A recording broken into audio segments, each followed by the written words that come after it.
Assalamualaikum warahmatullahi wabarakatuh.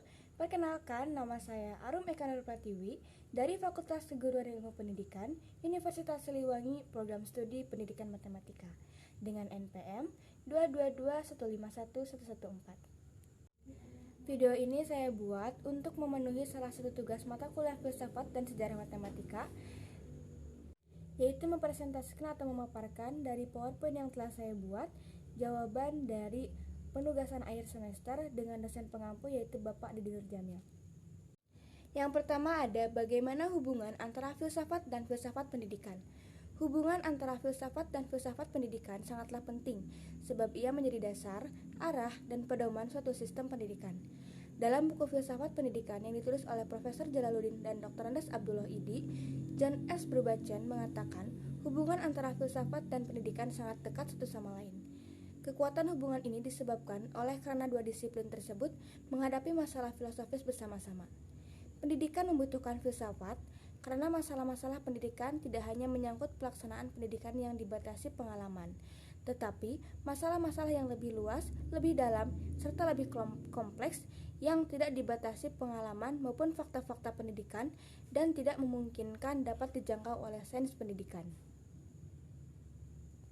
Menurut Jalaluddin dan Idi, filsafat pendidikan merupakan aktivitas pemikiran teratur yang menjadikan filsafat sebagai medianya untuk menyusun proses pendidikan, menyelaraskan dan mengharmoniskan, serta menerangkan nilai-nilai dan tujuan yang ingin dicapai. Sedangkan pengertian dari filsafat itu sendiri ialah suatu ilmu pengetahuan yang menggunakan logika, metode, dan sistem untuk mengkaji masalah umum dan mendasar mengenai berbagai persoalan seperti pengetahuan, aksi, pikiran, dan eksistensi bahasa. Brubachen mengemukakan tentang hubungan antara filsafat dengan filsafat pendidikan, bahwa filsafat tidak hanya melahirkan sains atau pengetahuan baru, melainkan juga melahirkan filsafat pendidikan. Filsafat merupakan kegiatan berpikir manusia yang berusaha untuk mencapai kebijakan dan kearifan, sedangkan filsafat pendidikan merupakan ilmu yang pada hakikatnya jawaban dari pertanyaan-pertanyaan yang muncul dalam lapangan pendidikan. Dikarenakan bersifat filosofis, filsafat pendidikan pada hakikatnya merupakan penerapan dari suatu analisa filosofis terhadap lapangan pendidikan. Maka dari itu, filsafat sebagai pemberi arah dan pedoman dasar bagi usaha-usaha perbaikan dalam meningkatkan kemajuan dan landasan yang kokoh bagi tegaknya sistem pendidikan. Menurut Jalaluddin dan Idi, hubungan fungsional antara filsafat dan teori pendidikan yaitu yang pertama, filsafat merupakan suatu cara pendekatan yang dipakai untuk memecahkan problematika pendidikan dan menyusun teori-teori pendidikan. Yang kedua, filsafat berfungsi memberi arah terhadap teori pendidikan yang memiliki relevansi dengan kehidupan yang nyata. Dan yang ketiga, filsafat pendidikan mempunyai fungsi untuk memberikan petunjuk dan arah dalam pengembangan teori-teori pendidikan menjadi ilmu pendidikan. Maka dari itu, hubungan filsafat dengan filsafat pendidikan dapat dirumuskan sebagai berikut. Yang pertama, filsafat mempunyai objek lebih luas yang sifatnya universal, sedangkan filsafat pendidikan objeknya terbatas dalam ruang lingkup pendidikan saja.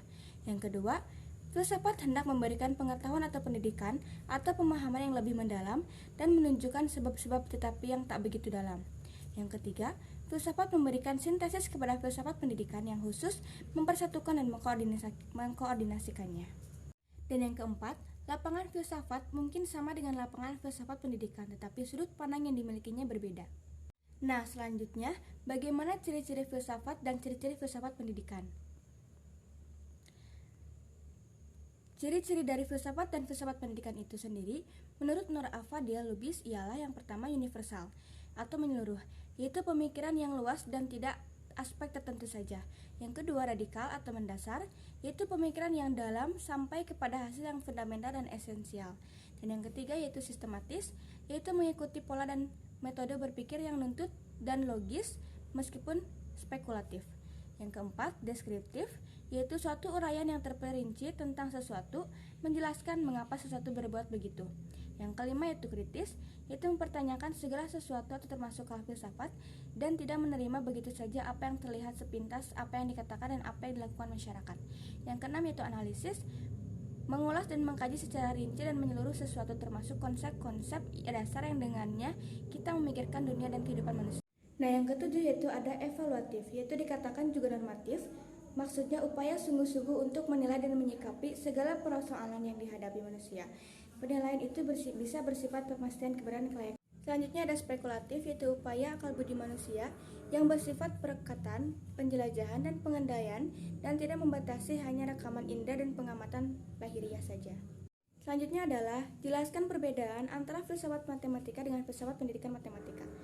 Filsafat matematika adalah cabang dari filsafat yang mengkaji anggapan-anggapan filsafat, dasar-dasar dan dampak-dampak matematika. Tujuan dari filsafat matematika adalah untuk memberikan rekaman sifat dan metodologi matematika dan untuk memahami kedudukan matematika di dalam kehidupan manusia. Filsafat matematika mencakup ontologi dan epistemologi.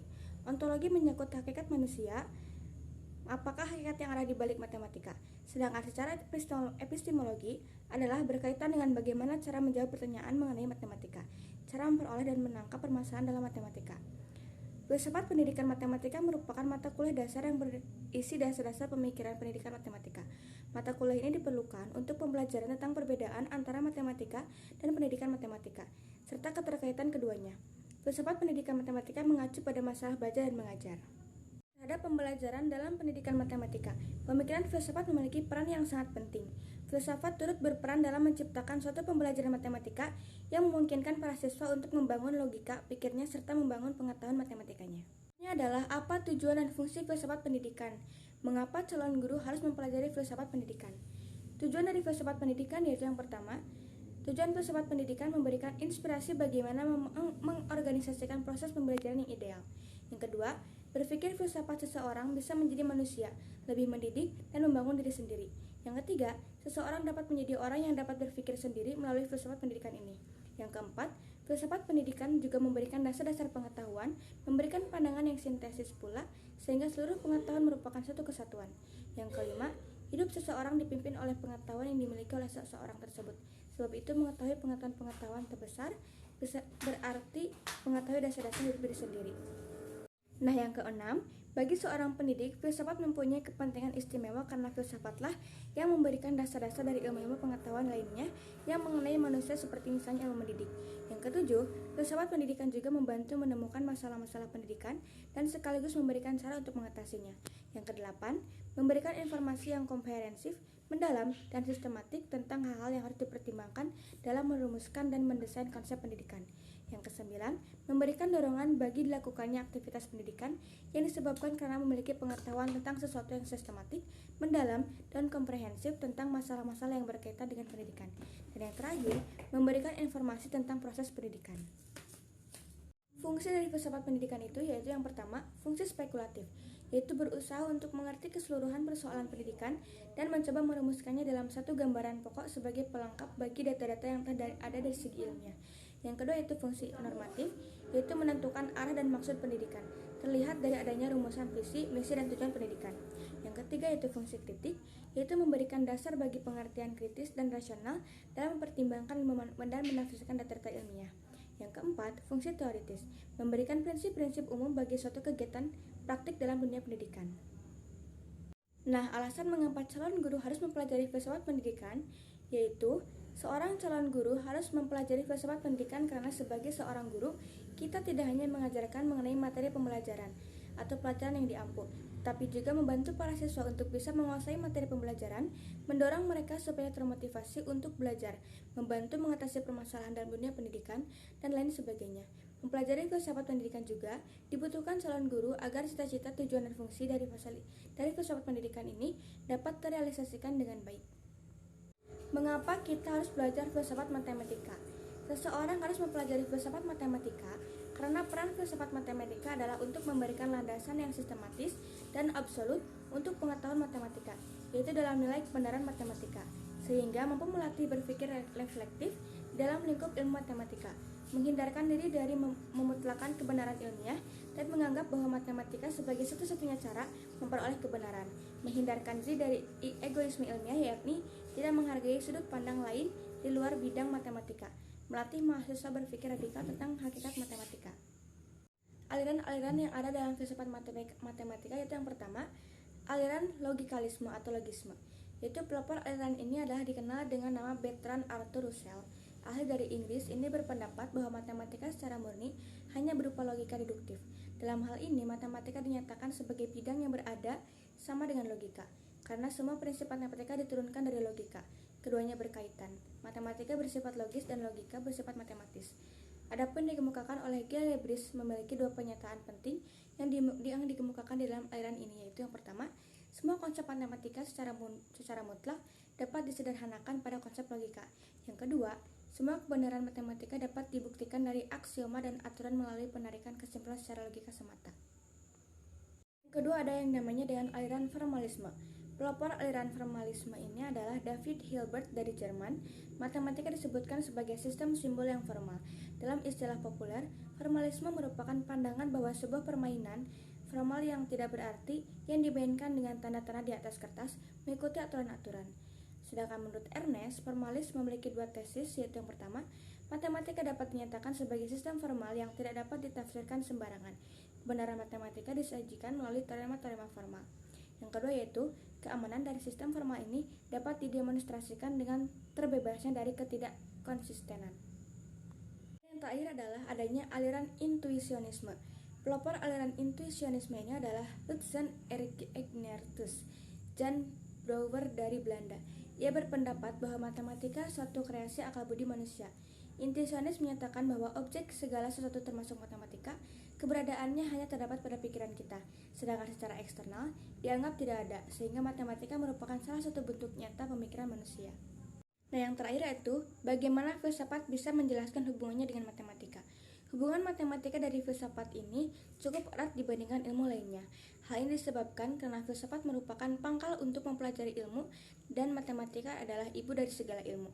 Ada juga yang beranggapan bahwa filsafat dan matematika adalah ibu dari segala ilmu yang ada. Filsafat dan matematika memiliki hubungan yang erat antara lain yang pertama, filsafat dan geometri, yaitu satu cabang matematika yang lahir pada masa yang sama, di tempat yang sama, dan dari ayah yang tunggal, yaitu sekitar 546 sebelum Masehi di Miletus, terletak di pantai barat hingga Turki sekarang, dan dari pikiran seorang bernama Thales. Yang kedua yaitu matematika tidak pernah lahir dari filsafat, melainkan keduanya berkembang bersama-sama dengan saling memberikan persoalan-persoalan sebagai bahan masuk dan umpan balik. Dan poin terakhir yaitu adanya hubungan timbal balik dan saling pengaruh antara filsafat dan matematika, dipacu pula oleh filsuf Zeno dari Elea. Zeno memperbincangkan paradoks-paradoks yang bertalian dengan pengertian-pengertian gerak, waktu, dan ruang yang kemudian selama berabad-abad membingungkan para filsuf dan ahli matematik. Nah, sekian pemaparan dari saya. Mohon maaf apabila ada kesalahan. Wassalamualaikum warahmatullahi wabarakatuh.